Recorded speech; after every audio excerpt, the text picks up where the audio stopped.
This segment is sponsored by the Tennessee Wildlife Resources Agency. Join us in preserving and protecting Tennessee's wildlife.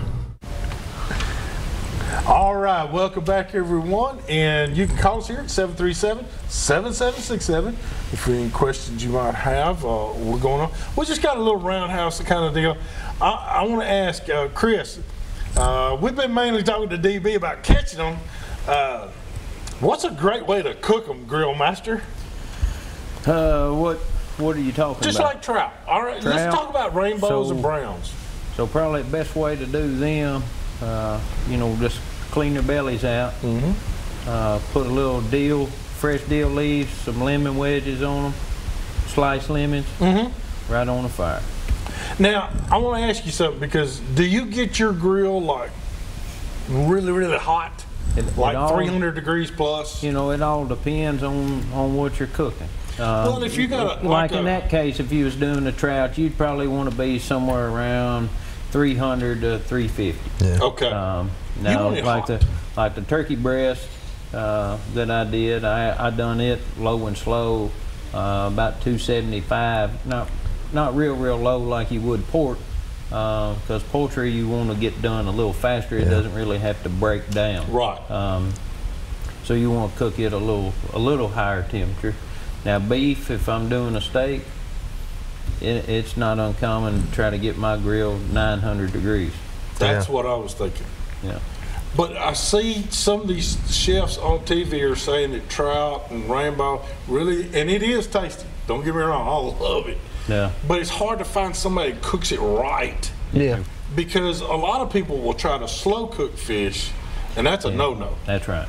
That's definitely a no-no. Yeah. It dries it out so bad that you can, you can use it for a frisbee. You want to kind of sear it, you know, to get it to kind of get a seal on the outside of it where you'll retain a little bit of moisture. Now, let me ask you this, because I was watching one other, and he said that he never turns his fish. He puts it on there really hot, sears that skin, and then he leaves it on that side till it's done. That's right. Is that what you do? Yeah. Sometimes, if a skin is on it, I will do that. Okay. Now I did some mahi about a week or so ago for my wife. Made some fish tacos, you know. And when I do Did you get a call about that? It's I didn't get a call. maybe that could be a recipe for next time. We're gonna start getting into a fishing segment. Y'all bring me some walleye or something.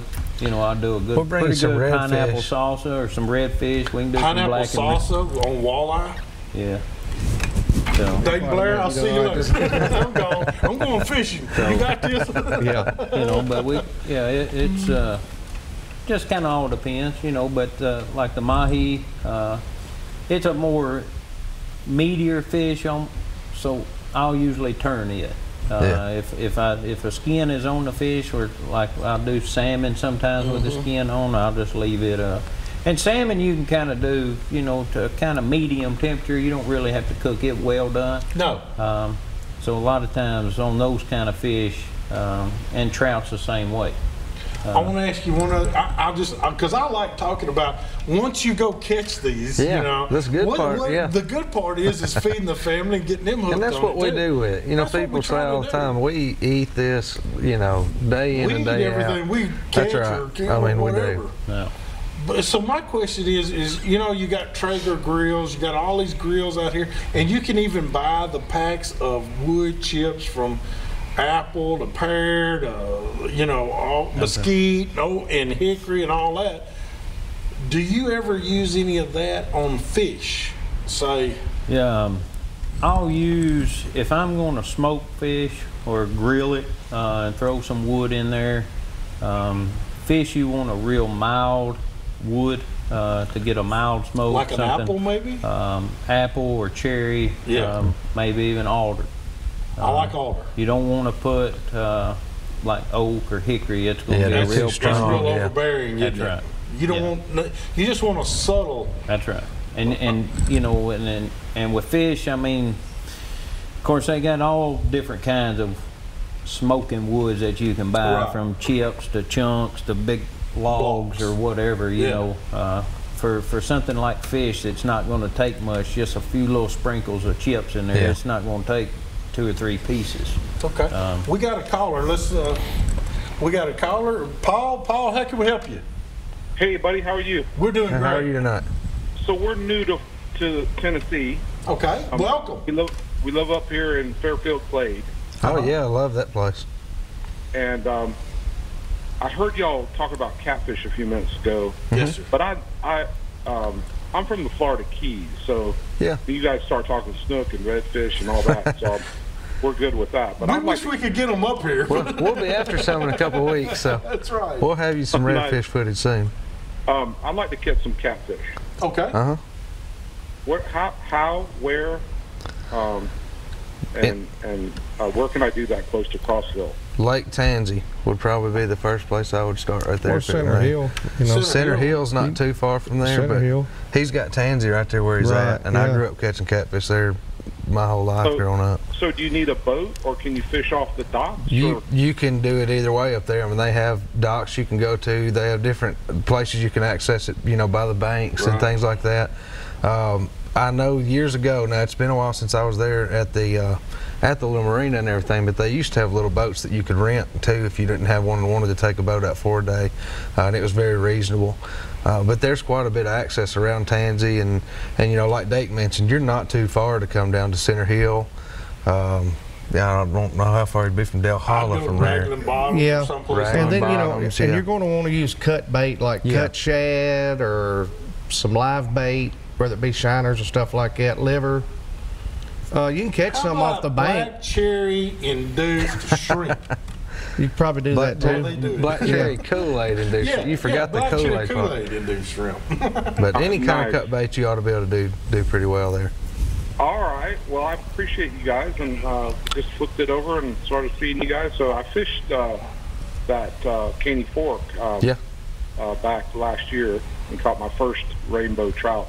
Awesome. It's a great trout fishery there. So that was cool. But so the lake up above Center Dam is what you're talking about, right? Yes. Yes. Yes. Center Hill. And then how do you access that? There's multiple all kinds of places. There's bunches of places. You Yeah, can go there's to Center fishing Hill. piers, there's bank access. Sligo's right there on Highway 70 coming out of Crossville. Yeah. Yeah. Okay. Yep. All right. So anywhere along there, they'll let you fish. Okay. Fantastic. right. Well, I certainly appreciate talking to you fellas, and have a good evening. Thank you for Welcome calling. to Tennessee, Paul. All right, buddy. Thank you. Thank you. And we got Terry. Terry, how can we help you?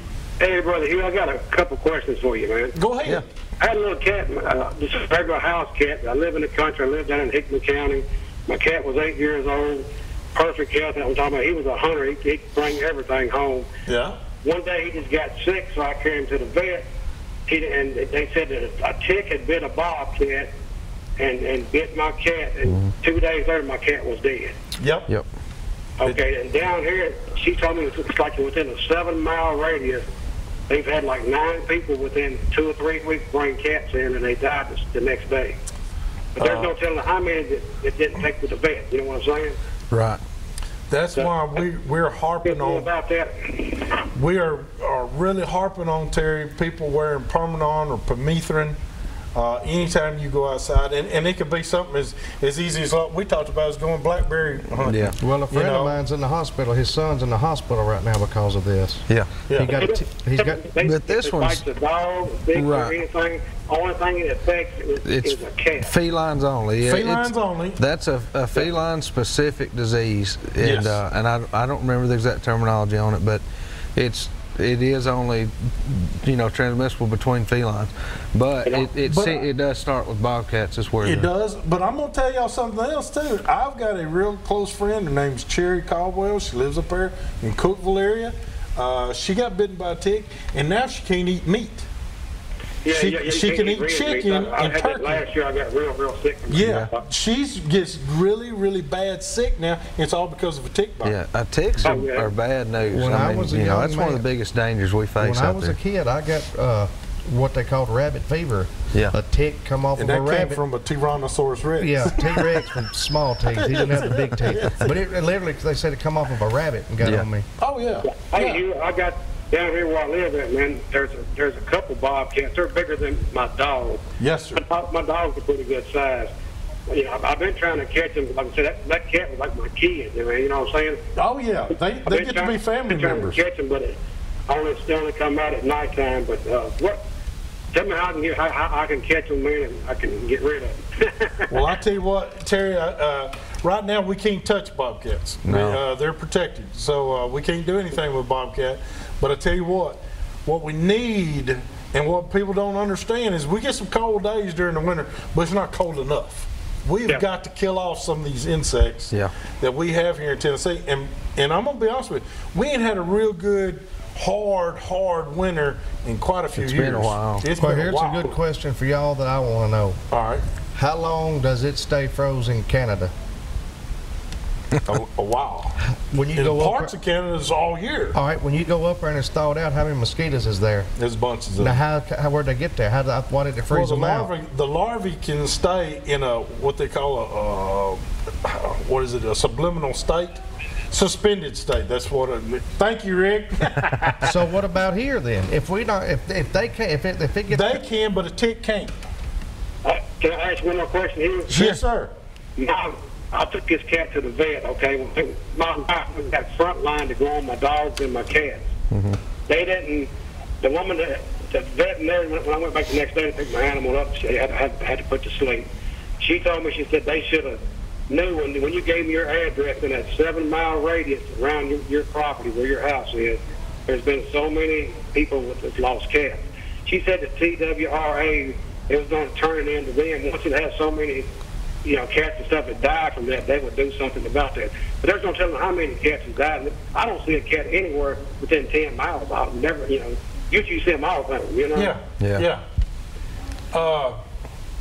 Well, I'm gonna put it to you this way, Terry. I don't know why TWRA didn't get involved or hasn't been notified, but we as citizens of the state of Tennessee can easily pick up the phone and we can reach TWRA any day. Yeah. Okay. So if y'all were you, and because it was such a great family member to you, I'd call them. I'd say, hey, did y'all know that this is going around? And just see what they say. But see, even though you put the front line on, the tick's still going to bite them.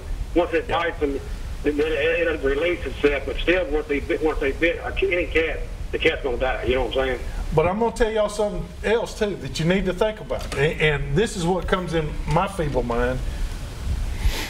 It wasn't 5 years ago you didn't have this. Now you got it. Oh, yeah. And what's it going to progress to? Yeah, and it's always something different every year. It's always evolving. I mean, you think about this, even the mosquito is carrying around diseases now that 10 years ago we never even heard of. But now, I'm going to get off the phone. I've been missing your show because my TV won't pick up right something else so far in the country. Oh, we appreciate you. Oil, like a peppermint oil, and pump up the sprayer. Yeah.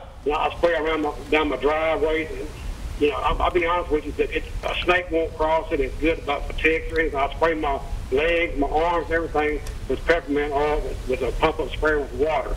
That's been right. doing that for the last few weeks. I spray my cows and all that stuff, and it does work. But the ticks are so bad this year. They are bad. Well, Terry, we appreciate it. We've got to go on, but I'll tell you what, thank you for that tip. That's a great tip, too, by the way. So thank you, Terry, for that. And we've got, that was it, right? All right. We got this week's tip of the week is being sponsored by Davison Farmers Co-op. You can go down there and see them. They're just right there on Dickerson Road, about a mile off of Bradley Parkway. Or you can give them a call, 615-860-4774. And Dayton, you got a good tip? I got your real good tip. Before you even think about going to the lake this 4th of July or tomorrow, check your air pressure, check your batteries, check the boat completely out. You're going to show up at the boat ramp, back the boat, and it's not going to start. Then there you're going to be tying the boat ramp up because you didn't prepare yourself for what you was going to do. Make sure you got your life jackets, your whistles, and everything else you're going to need. And that's just basically all you got to do. I mean, some people can't check their lower unit oil themselves. You have to take it to a dealer, which is fine, but maintenance on your outboard motors is a major deal for the life of the motor. And I want to add to that, I'm glad you brought it up. Ladies and gentlemen, let's show a little bit more patience on the boat ramps, if you don't mind, please. Yes. We've got a lot of newcomers coming into the sport of recreational boating and fishing. Let's cut them a little bit of slack and don't really cuss them and holler and tell them you're going to kick their tail as soon as you get yours in. Let's be a little decent about it and go, hey, would you like some help? Do you need some help? And remember, there's families out there. There's families. There's kids running around there. Yeah. You're showing your tail, and that's not. It doesn't make the fishermen look good at all. So when you're out there at the boat ramp, it's summertime, you know it's going to get busy. Yeah. So cut those folks some slack, those newcomers and people that are just having a bad day. You ever had one of those? I have. Just had a bad day. I didn't need anybody hollering at me from the boat, you know. So just cut them a little slack. And I'd like to see us go through this summer without having to call the police or something like that. Or anything. Or call an ambulance because somebody got their nose backwards or something. Let's just try to get along a little bit better out there. And I tell you what, we'll make a bigger influence on people when we do. All right, we got to take another break, looks like, and we'll be right back with more Southern Woods and Water.